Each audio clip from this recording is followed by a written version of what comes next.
Hello and welcome to the CDO Magazine interview series. I'm Michael Hughes, Chief Business Officer with Duality Technologies. Today, I have the pleasure of speaking with Beth Puchek, who is the Chief Data Officer for the U.S. Citizenship and Immigration Services Agency within DHS.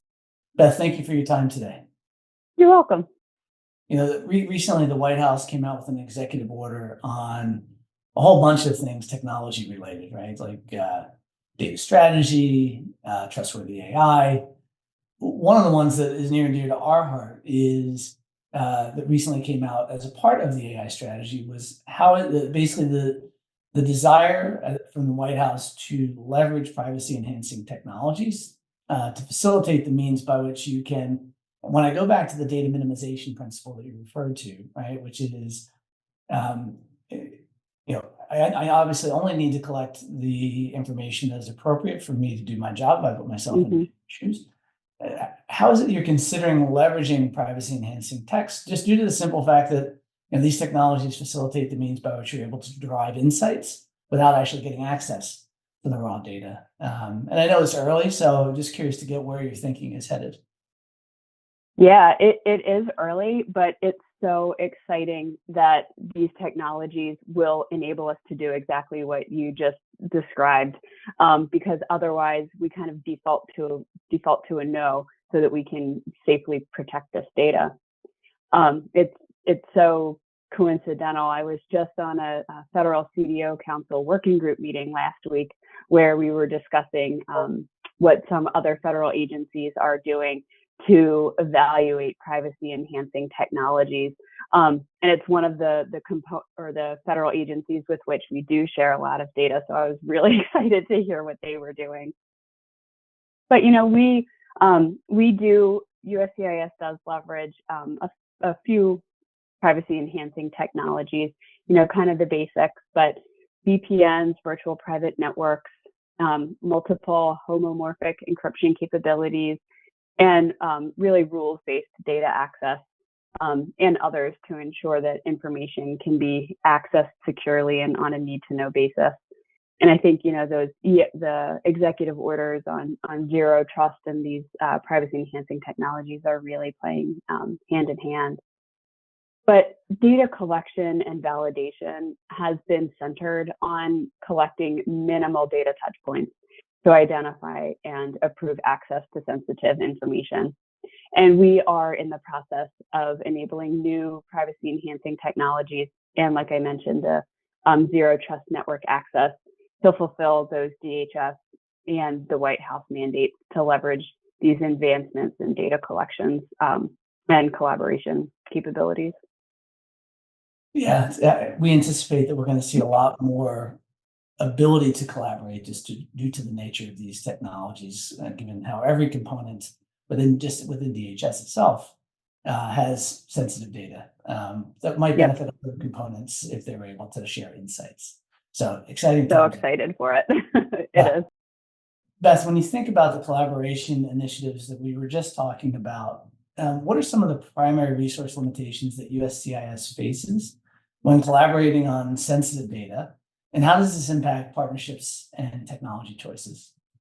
Technology-wise, USCIS really is in a great position to share and receive sensitive data.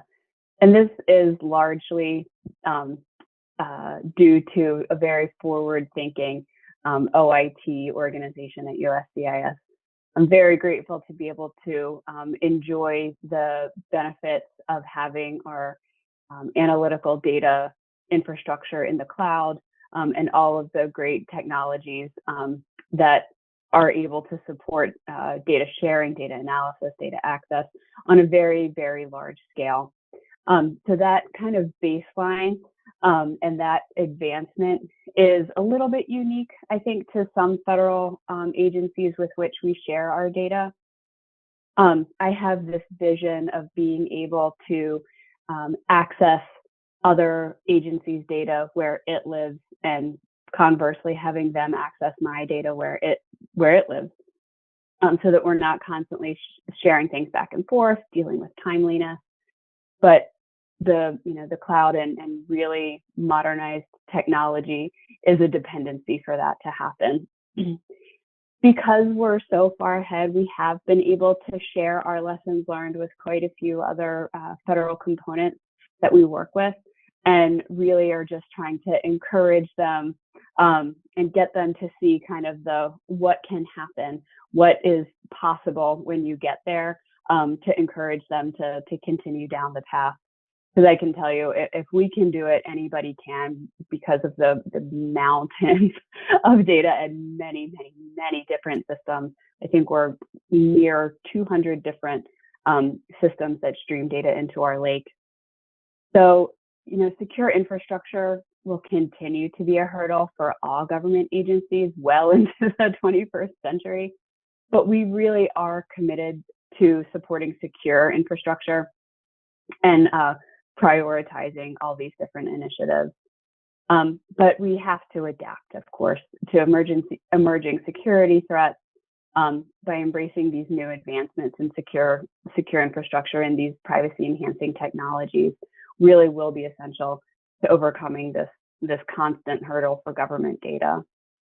So I hope that we can be a model for others as they continue down their modernization journey, and give them some vision of what is possible when their data is there, and how kind of minimizing the movement of data will be such a big game changer for privacy purposes for our data sharing. Excellent. Thank you, Beth. Is there anything else that you would like to share for our audience just regarding some of the things that are going on at USCIS that you think are important for them to know?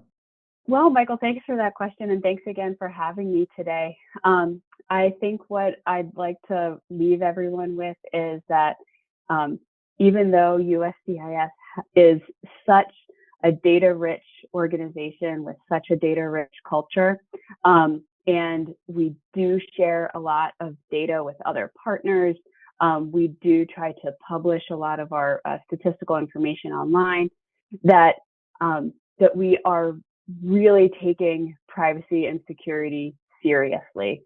And there is absolutely no concern that despite all that data sharing, that they have anything to worry about with their data. Excellent. Great notes. So on behalf of Beth Puchek, the Chief Data Officer of the U.S. Citizenship and Immigration Services agency under DHS, I'm Michael Hughes, Chief Business Officer for Duality Technologies. Thank you very much.